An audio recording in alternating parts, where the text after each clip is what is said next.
आदर्श नगर पंचायत बैरिया के अध्यक्ष पद प्रत्याशी शांति देवी जी बानी, जे कि हमरा भाई शिव कुमार मंटन वर्मा जी के माता जी बने और जोगी बाबा के और ऊपर मोदी जी के सपना साकार करे खातिर वहाँ सबने के चुन के पुनः एक बार फिर अपन प्रत्याशी घोषित कैले बने।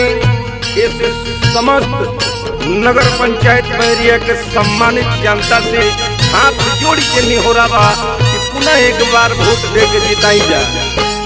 माई एगो भोटवा दे दो, बहिना एगो भोटवा दे दो, चाचा एगो भोटवा दे दो, बाबू एगो भोटवा दे दो।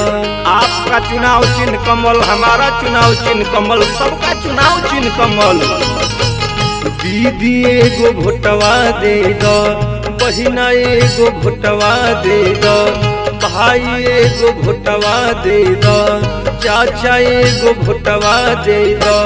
अपना शांति देवी के फिर से सपोटवा दे दो, अपना शांति देवी के फिर से सपोटवा दे दो।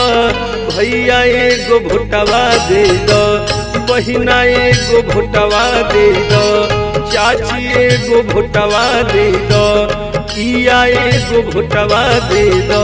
ए माई ए दीदी रे, केहू के बहकावा में नहीं खेआवे के, केहू कतनो सिखावे ओकर सिखावल नहीं करे के। एकजुट होके शांति देवी के जिता के हमरा जोगी बाबा के और मोदी जी के सपना साकार करे के बा। और पूरा देश से आप लोग के सहयोग मिलत रही तो पूरा देश आज आतंकवाद मुक्त हो जाए, अपराध मुक्त हो जाए, चारों ओर विकास विकास दिखाई दी और विकास में विश्वास में योगी जी बने और ऊपर मोदी जी बने। कमल निशानिया पर बटन दबाई के अपना शांति देवी के फिर से जिताई के। काम किया है काम करेंगे, जीवन में कभी नहीं आराम करेंगे।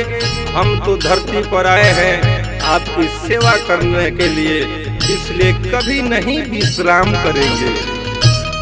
कमल निशानिया पर बटन दबाई के अब की शांति देवी के फिर से जिताई के। करिलानी हो रहा अब की इहे बहुत छोटावा दे दो, करिलानी हो रहा फेरू इहे बहुत छोटावा दे दो। बहिना एगो भोटवा दे दो, भाई एगो भोटवा दे दो, भौजी एगो भोटवा दे दो, चाचा एगो भोटवा दे दो।